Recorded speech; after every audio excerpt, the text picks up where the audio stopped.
I won't. No, leave it on.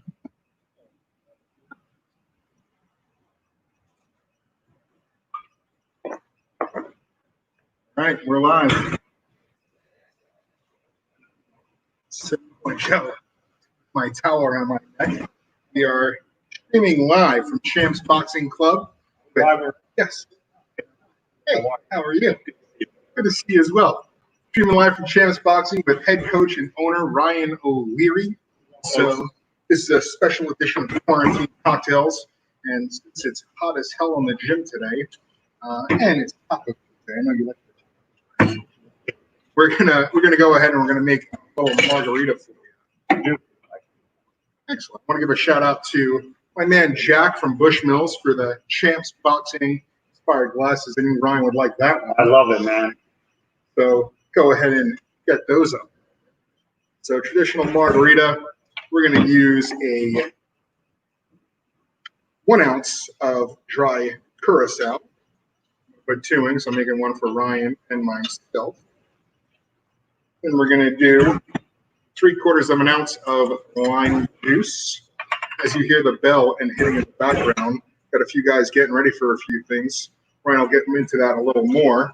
He prepares for his trip to Vegas on today with Larry Fryer, right?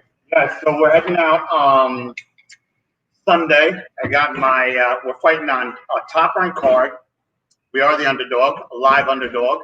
We're fighting a gentleman by the name of Jonathan Balza. He's a tough Spanish southpaw.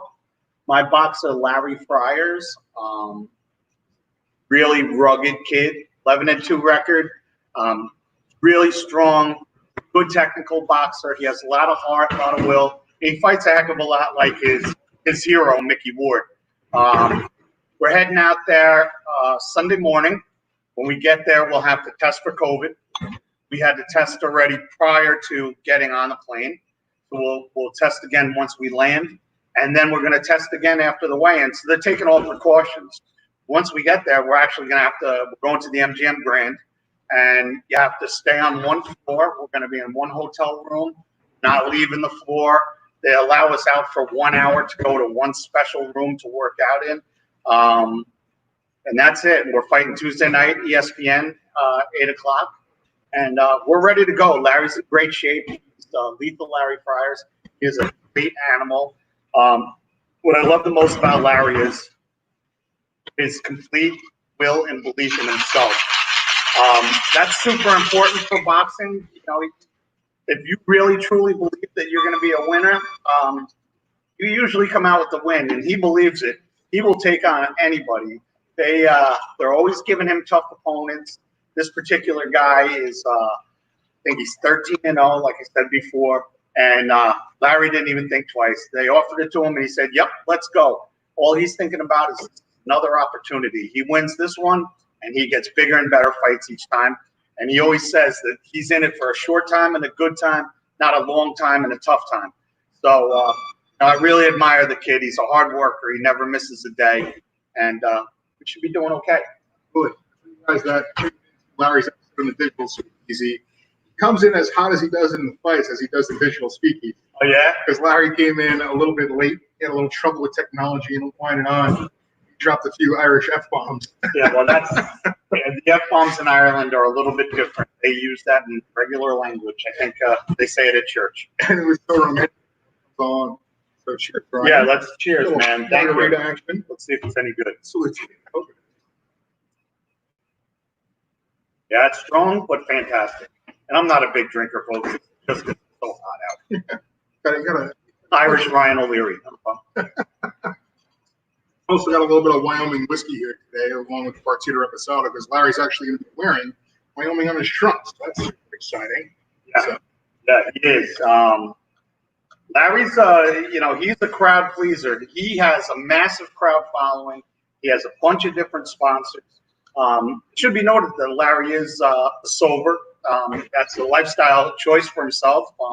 He's a complete athlete. Doesn't drink, smoke, do anything, and he just eats healthy and does the right thing. And I really admire him. But he has no problems putting those on his trunks. He knows the rest of us do indulge sometimes. Yeah. backtrack. How did we'll start the story with you getting into boxing for the first time? All right, I'll make it quick and simple.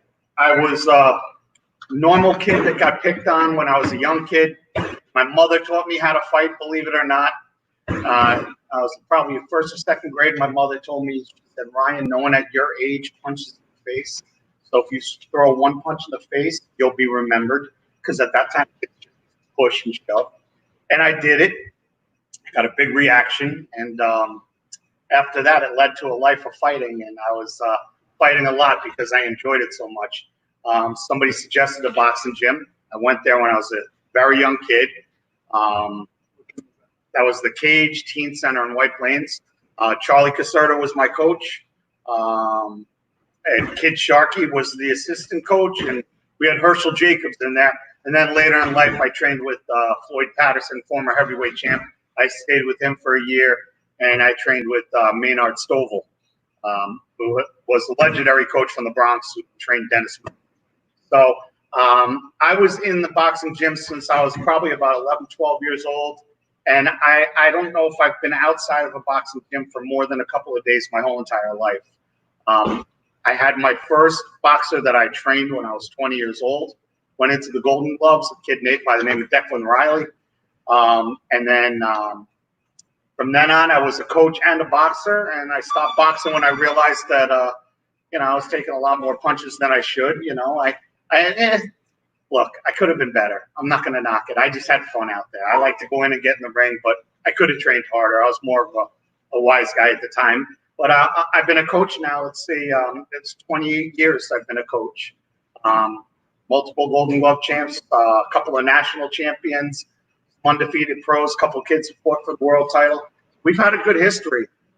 Champs Boxing Club, this particular club, I've had for about 7 years now. In this particular location, a little over 5 years, and then another couple of years. So this is my first venture of owning my own gym, and I've had it for about 7 years. Prior to that, I was the head coach of other people's gyms.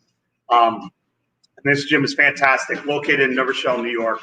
We run the gamut of everybody, from young to old, men, women. We do not discriminate. Everybody is completely equal here. If you want to compete or you don't want to compete, it means nothing to me.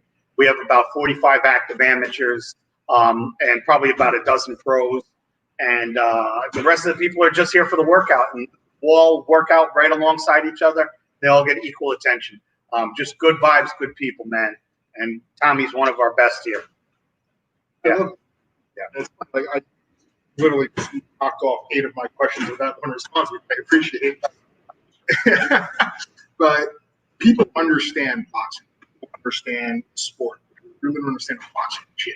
You're a proud and true boxing gym with that. It's if I come in the morning, I'm getting the same workout as the 65-year-old amateur champion, as well as Larry Fryer. We're all working on the same level, and we're all treated the exact same way. Do you want to explain that culture more to people? I don't think people get it. Yeah, well, starting with the boxing gym, a lot of people for the first time will think, well, hey, man, this is an intimidating place. See a Rocky movie where they have Eye of the Tiger, where they go to a Philly gym and everybody's mean and rugged looking. Yeah, you'll get those guys in here. What they don't show is once you walk in the door, though, you're immediately embraced. Because the hardest thing about going to a boxing gym is actually crossing into the boxing gym and going in there. And when you can get into there and actually step into the ring, you get instant respect from anybody. Nobody cares how good you are. We all start somewhere, and it doesn't matter if you don't advance and go very far in this. We're here for the fun of it and for the workout. This particular environment in our gym, we make sure there's no jerks. If there's anybody that comes in a little brash or cocky, they'll get knocked down a level. And on the reverse side, if there's somebody that's very timid or shy, we'll build them up. And we want everybody to be in here knowing that we're all watching each other's back. And we're here for the same thing, which is to be better, have an outlet for us to go. Yeah. I've been a member of a lot of gyms. Gleason's made me fall in love with the sport.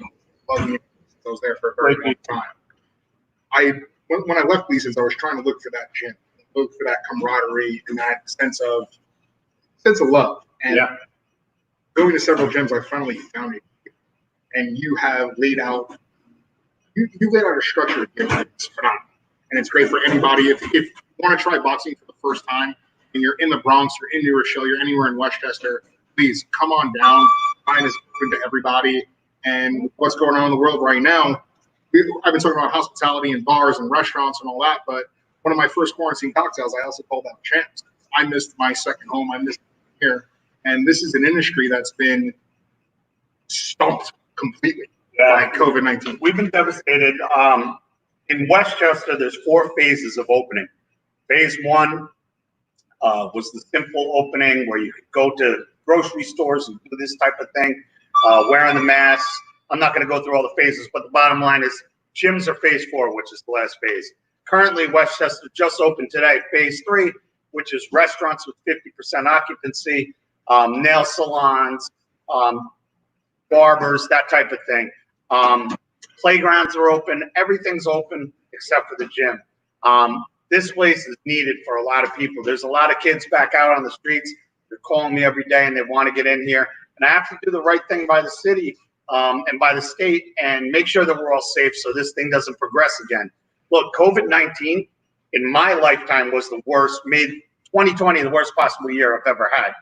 My generation didn't live through a world war, okay? So there was nothing worse than seeing your kids not being able to finish a year of school, seeing your business shut down, seeing people's businesses closed. There's going to be a huge rebuilding process. Look, boxing's been around since the dawn of time. It all started back with the Romans or the Greeks or one of those guys fighting in the Olympics. It's been around forever. It's 2 people punching each other in the face, but it's more than that. It's evolved in these gyms. It's more of a workout. It's fitness. People appreciate it. There's really an art to it. We're going to be here. It was a real struggle keeping it open because we did still have to pay the rent. Didn't get any kind of aid. None of the grants came through. The state didn't come through. So we had to use all of our savings and make it happen. But I couldn't let this go, man. This is a big part of our community, and it means a lot to the kids. I see some of the lives that we've changed in this place, and I want to continue that. I couldn't let it go no matter what I wanted to do. Yeah. You guys that don't know, formerly the New York City Golden Gloves, the Ringmasters was in full flight, kicking off, and we were in, I don't know, the 4th or 5th week of the Ringmasters. 5th week, we still had 15 competitors still in it. We had Larry Fryers coming up for an Irish national title fight. We had Natalie Gonzalez, undefeated pro, coming up for another fight in Baltimore. Everybody had something going on. We were on fire. And then one day they just said, shut it. And I was the last guy to say, I'm going to do this. I'm going to shut it. I told Tom. Tom came in. Tom is like a mother hen. He watches over everybody at the gym. He watches everybody's back. He kind of looks after everybody. Always really concerned and truthfully really invested in people. He's not the guy that says, how are you? He's the guy that says, how are you? And he actually means it. So you have to answer him. You know, when people say, how are you to me, I'm kind of I'm that guy. I'm like, you know how I am. I'm good. Get out of here. Don't bother me. But Tom, you got to answer. Oh, Tom, I had this happened today. So he was coming in every day saying, look, it's getting bad out there. And it all started in New Rochelle, this COVID thing. So it spread here very rapidly.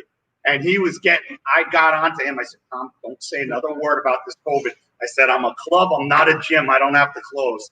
And then basically the whole world shut down and we had to go. It was terrible. It was devastating. Devastating.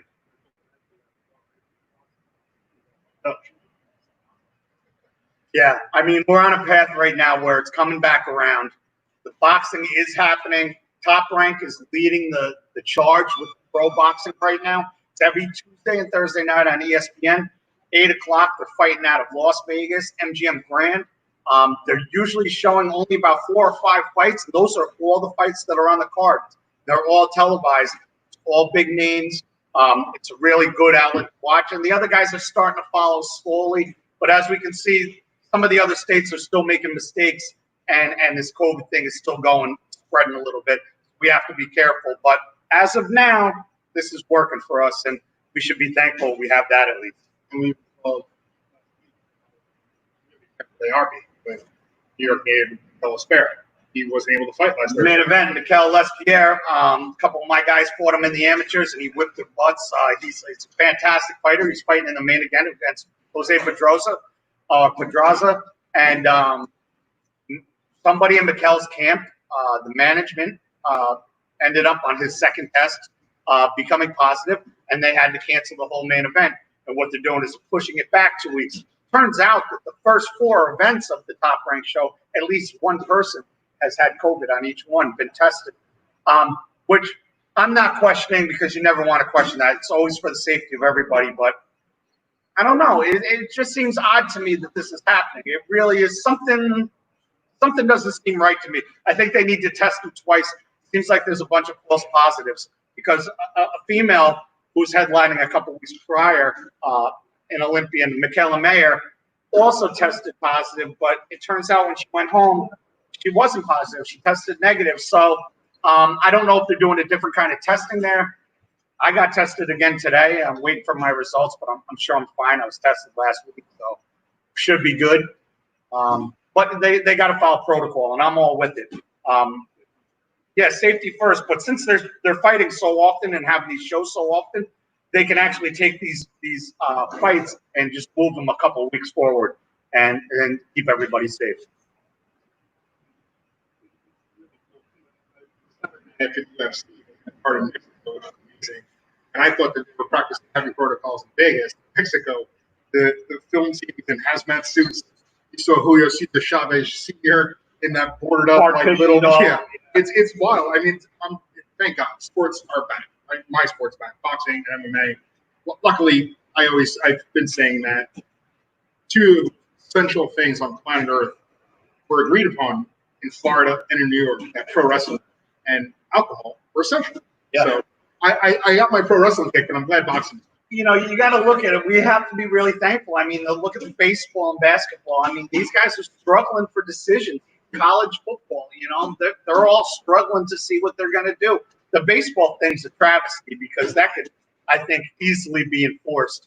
But, you know, I'm just grateful that we're still around, and hopefully we beat this thing completely. We come up with some kind of way to completely knock COVID out of here for good. Going back to that fight in Massachusetts, I was stoked to go out to Boston for a Dropkick Murphy show on St. Patrick's Day and see Larry kick someone's ass. It's going to be a blast. But now, similar to Mikel, that got canceled. So close. Mikel got canceled the day up. Like for a fighter to go through a training camp, to dedicate for that long, the sacrifices it takes. With Larry, I know that he does some things to separate himself. He's beautiful, beautiful family, 2 beautiful children. But to get in that zone, you got to step away. You got to get in that fighter stance. You can't do that.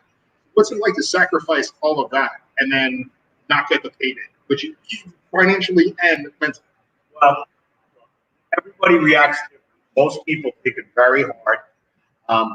My job as a coach, when something like this happens, the unexpected happens, I have to actually take a step back and look at it from their side and try to offset that and not get them that upset. I don't want my boxers upset and overthinking this because they may not train as hard for the next one thinking, hey, I'm scared something's going to fall through. So I have to let them say, look, we trained. It just gives us a little extra time to do a little bit more.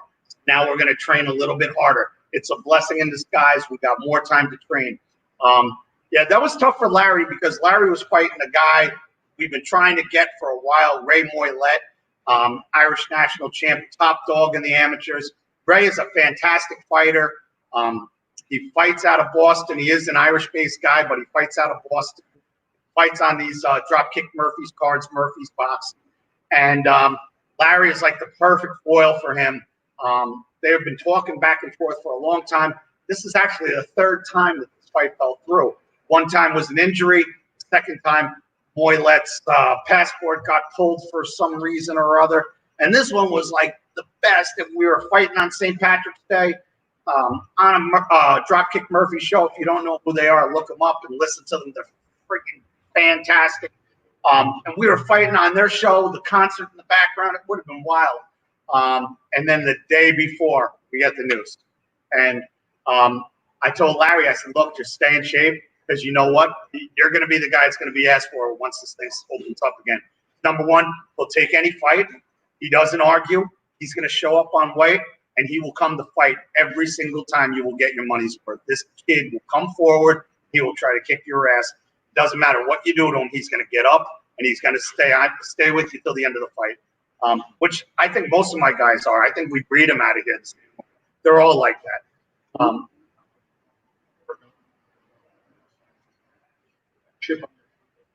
And everyone that enters the ring here is a tough kid, or female, excuse me, male or female. You got some really, really tough people in this gym. And Larry, I love saying he's blue collar strong. He's also a union guy, works full time as well.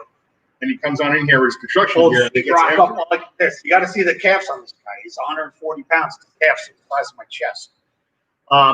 Talking about females in the gym, I did want to mention one more female. I can't say too much information now because it's early. But one of our females, Natalie, the Barracuda Gonzalez, coming up for her first minor title, and she'll be fighting. I can't say details or anything yet, but big things are happening for Natalie Gonzalez. If you haven't seen her fight, look her up on YouTube or Google her, Natalie Gonzalez Boxing. She's fantastic. She's undefeated right now. She's 6-0. She is a complete beast, workhorse. She's a single mother of 2 beautiful children. And she just works. She'll go to the job, she'll run, come to the gym, and that's her whole life. And she's dedicated everything to it. She deserves a little shout out as well. And you come on, and everyone from the gym is here getting ready. So, different type of prep when you're getting ready to spar on a day like that. You have a lot of different coaches that bring you in. Yeah, I'm just saying in general, but it's a different feel. You have kids that you don't normally see, coaches that you don't know. There's cameras on, and out of all the people, she's the most intimidating person warming up on Saturday mornings to me. And she's this tiny little thing, but she's a beast, and she fights like an absolute animal. She's super, super exciting. And also, I like to say that the other time that I've been hurt and had my nose exploded in here and got beat up really bad was by Crystal Dixon.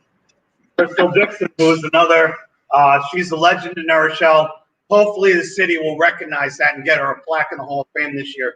Crystal Dixon is a 5-time national champion. She's been #1 in the country for 3 years running. She had a break prior to that for a year, and prior to that, she was also #1 in the country. She's a 7-time New York Golden Gloves champion. She is the most accomplished boxer that has ever come out of the Westchester. Needs more recognition. She is fantastic. If they had a weight class for her in the Olympics, she weighs 176 plus her weight class. This is not a large woman. This is a large woman. She has strength, speed, power. If you see her box, she is lightning fast, and she can do it all. And they didn't have her weight in the Olympics, but if they did, she surely would have been on the team. She is that good. She represents Team USA in any international duel we have against foreign competition going to other countries. She represents the United States in those battles. She's fantastic. And I should say she also has the loudest mouth. Any other arena, you will hear her for sure. You will see if she is at a show and there's 10,000 people in the audience, you will be able to hear her. And I just swallowed a mosquito. That was the carnage. Yeah, I thought it was, and I actually just sucked it up, and now I'm realizing it's still flying. There's a pedigree. A lot to be. You have 3 beautiful children, champ, third. Yep, my little doggy. But what is your proudest moment inside the sport? Oh, that's a good question, man. There's a lot of proud moments. I could say the wins and the victories, some of the bigger ones that we've had. I think a couple of things I'm really proud of is #1 is putting a boxing gym in the town that I was born and raised in, and being able to put it there and give back to my community, and to show the government, the city government in New Rochelle that, hey, we're doing something positive here and recognize that. We're really getting these kids off the street. We're really doing the right thing by them. And This is something that you should all see, and I think they're starting to come around and starting to see that. The other thing I'm proud of is helping the kids out, man. Not just in boxing, just in life, giving them little life lessons, things that they wouldn't get at home. Maybe they come from a broken home, or maybe they just aren't getting that knowledge from someplace. Maybe they left school a little bit early, and I'm able to give them some direction, and they come to me for questions, and I get really proud of that. I had one kid here who was a two-time Golden Glove champ. It was a sure thing to be the next big pro. One day, right before his pro debut, I had him all lined up with sponsors. About a week before his pro debut, he came up to me and said, "Coach, I don't have it in my heart, and I don't want to fight." And he thought I was going to start yelling at him, getting so upset, but I was so thankful, grateful that he made that decision and didn't go into it half-assed. He went into there saying the truth. I don't have that. Although I have the natural talent and I could probably be a world champion, I don't feel that. I helped him get into a couple of different programs. He was a janitor at the local middle school.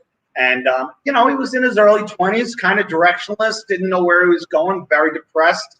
I got him involved with a nonprofit organization. Went and did some team building and leadership skills for younger people. And they ended up loving him. And they sent him back to school, paid for his college, sent him back to school. And he ended up becoming the head of their tech department when he got out of school.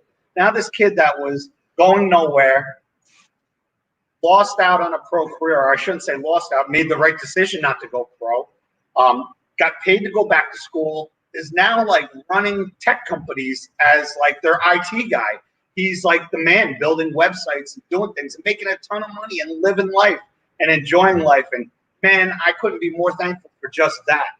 And if you guys don't know who that was, for some of you older people that do remember, the greatest light heavyweight ever to come out of New Rochelle, Anthony Pegues. That kid was fantastic, and he made the right choice. I couldn't be more happy.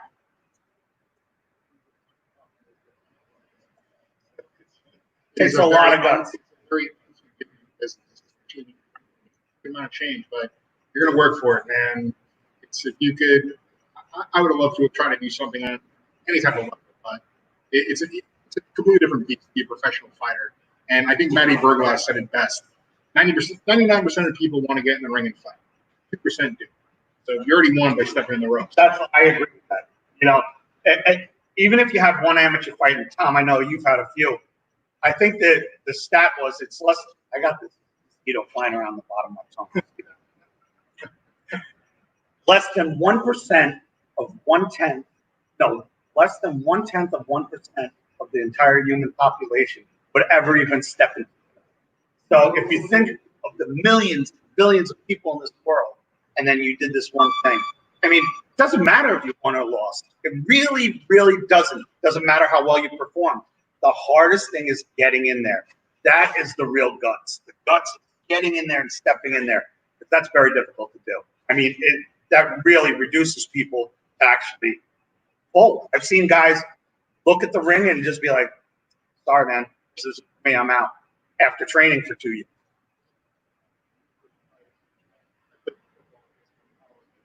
I was looking at 6'2", 260, really 5'11", 220. And my opponent was 6'6", 280 pounds. My first fight. Yeah, whatever. They're padding it up. It's not true. I got in the ring. He was 6'6". He was 280 pounds. And it was absolutely terrible. The heavyweights, just so people know, 201 and above, there is no category. It's open. 201 can fight a guy with 400 pounds. Doesn't matter. Everything I learned in the gym. It's just an absolute brawl. It is very intimidating, and I thought it would be the most terrifying thing ever. But as I prepped to be a dad, I realized that there are other things in life that are just as terrifying. I realized once I had children, I became more fearful of them. And I think that's obviously something innate in you, or primal in you, that makes you like a defense mechanism where your body says, okay, don't do anything. You have to protect someone else. And you're going to find that. I mean, roller coasters down. I have to fly on Sunday, and I'm looking at the weather report, and I see it's cloudy, and I'm just like, man, why has it got to be cloudy? And I'm just, that's how you get. It's due in August, right? can't believe another big baby thrown in the mix. Crystal, Jarrell, and the cat from where, Ohio, the real big baby. The real big, you know. Yeah. So with that, you have Florida opening up. You have fights going on in Vegas. When you obviously phase 4 is when it could happen. When do you foresee fights happening again? So I just read an article today that says that New York, New Jersey, and Massachusetts are the 3 states out of the whole United States that they're saying is on track to say that they've defeated the COVID, meaning that they'll be able to actually hit the phase 4 in the near future. That's not enough to allow us to compete against other states, obviously. But in the amateur level, I'm hoping, because a lot of the states have opened up for their boxing gyms, but not competing yet.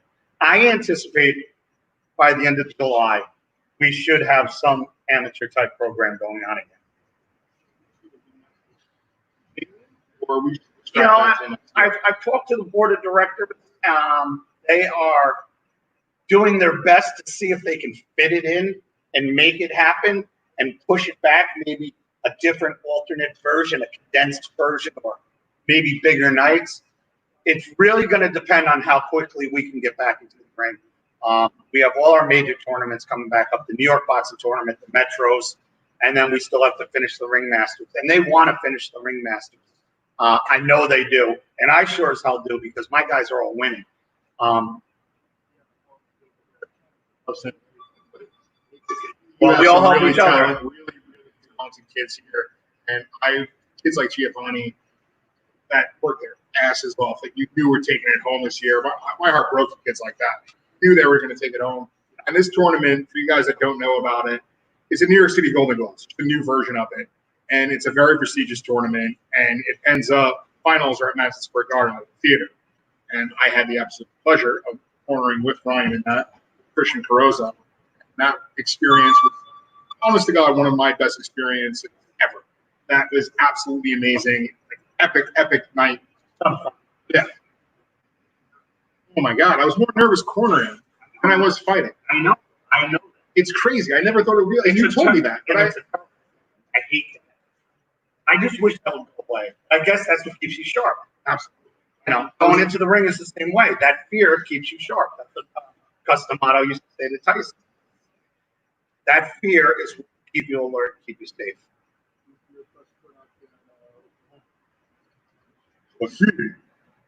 All right. Yeah. I'm not going for 5 for references. Great behind terrible Rocky. Decent movie, great one. Yeah. We can all agree on that. But it is exciting to see boxing get on TV. We got fights again. I'm trying to wrap it up before 8 because Ryan wants to watch the fights. Oh, we're good. But there is fights on ESPN at 8 o'clock.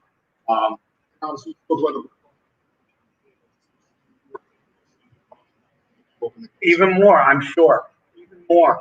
I think the New York's concern right now is more about people coming in. Our testing, we're at our all-time low right now. We're about as low as it can go, where they can almost think that it's not an issue anymore. So they're more concerned about, now they're trying to make a decision if someone from Florida or Arizona comes to the state, if they're going to think about quarantining them for 14 days or how they would be able to enforce that. I mean, it's a heck of a lot, man. It's a lot. I just want life to go back to normal. You know, this sucks. We all know it. We can't talk about it enough. Everybody's tired of hearing it. I mean, I'm just sick. It's cold. I just want to. It's frustrating because in life as a boxer, the way mentality is something really tough. Kick its ass. And you can't kick this ass. You can't kick its ass. And it's very frustrating. You just want to strangle it. Just like, get out of here. Cheers. I've counted 100 beginning of COVID. That is the most impressive part of it.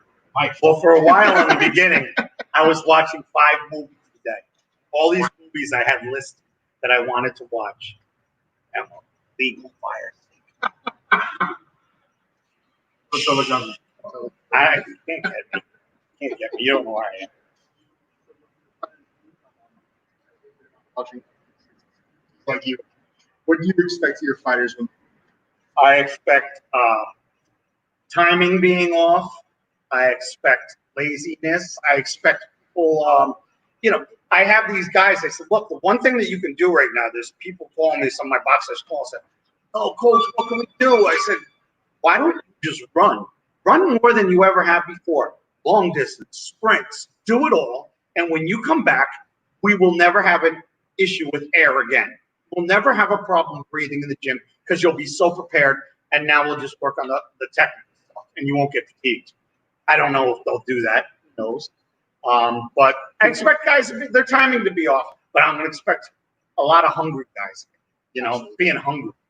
Now they've had a lot of time to reflect where you've had, there'd be times where guys have a fight, they're still in the gym and they're like, they're doing things lethargically, lackadaisically. But now when you're completely out of the gym where you can't even hit the bag, now they're sitting there just thinking, oh man, I really do miss this. And boxing, any boxers out there, it gets in your blood and it doesn't leave. I've tried to walk away from the sport probably a dozen times. And all I do is walk past the gym, smell some smelly BO, and man, I'm right back. You just smell those hand wraps and you're there. So I'll be here for life.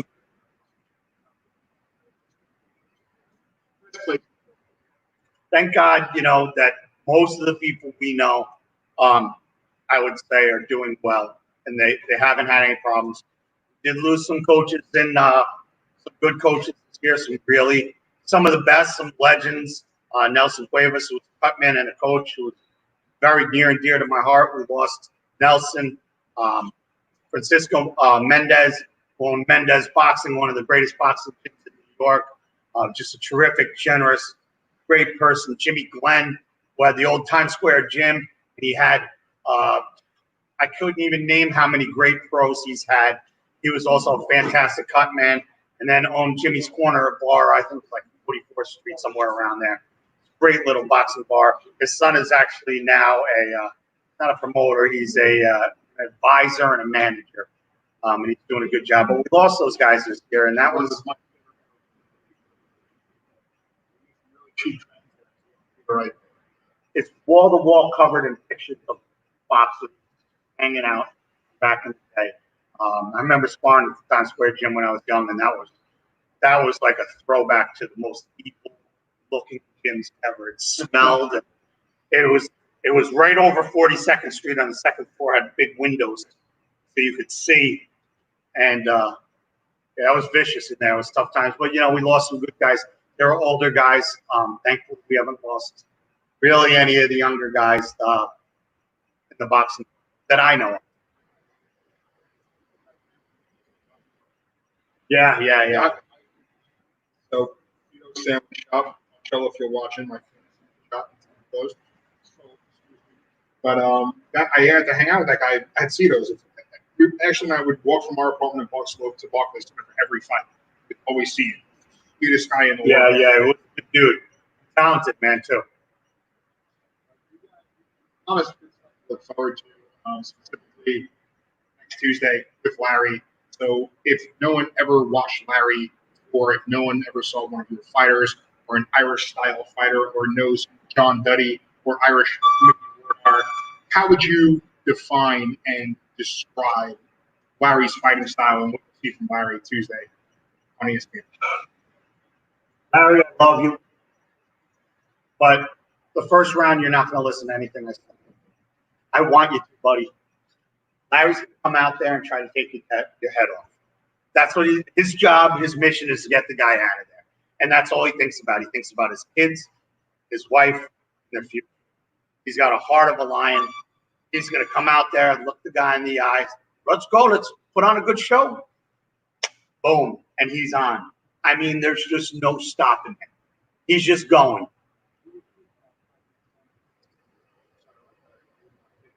Know that you're there. I'll hit him with everything I've got and I'll back him off. Worst possible thing to do to that kid is well. It's like waking up a bear. You don't want to hurt him. You don't want to do anything. If anything, you want to hold him and frustrate him and do a little running. Because if you try to meet him head on, you're going to be in for a war. And that's not what you want with him, because he is tough as nails, strong as an ox. He will not stop. Absolutely. The logo for Champs Boxing is up on here as well, with lovely quarantine cocktails logo. If you want one of those, I'm representing the shirt. You could go onto my Instagram, get your own. All proceeds go into the World's Central Kitchen. Yep, that is me. He's a little muscular in this picture. As well as support your local bartenders. So all proceeds go into the World Central Kitchen. Another round, another rally. But you also see the Champs Boxing logo up there. And for all the people that see the Champs Boxing logo, for people that hear the name Ryan O'Leary, that understand that your fighters are going there, see the pins, know that they represent Champs, what is the message that you want that logo to say to people? What do you want people to understand and know about Champs Boxing? I want everybody to know that in my gym, everybody's equal. It doesn't matter if you're good or bad, who you are. Black, white, gay, young, old, care less. Everybody, yeah, that's right. People are people. We're all the same. We're all here on this earth. Doesn't matter what shape or size. All I want is everybody to have a place where they're comfortable. And when you see politics out there, you know how this world is going right now. You walk into this place, you're going to see cops working out next to ex-criminals, I say. You're going to see a gay man working out next to a straight man. Nobody is talking politics. Nobody's talking religion. They're all talking the universal language of love and respect. All right? That's what I want, and that's the way it's going to be here for the rest of this place being open. If you don't mind, for the last 5 seconds, if I could just call in the guy. Hey, did you just run over here, young pro? No, you don't need a shirt on. He wants to put his shirt on, but meanwhile, this is the most horny guy. Just stick your head in and see, get your face on camera. He just happened to walk in. We're not open yet, but this guy walked in. This is Carlos Venegas. This guy right here is a phenom, 123 to 128 pounds. Right now, you're what, 3-0, 3 knockouts? 3-0, 3 knockouts. We're looking at fighting July 25th. Keeping our fingers crossed down in South Carolina. What's your nickname, Carlos? All in. He's a very hard gambler, but he plays with Monopoly. Thank you.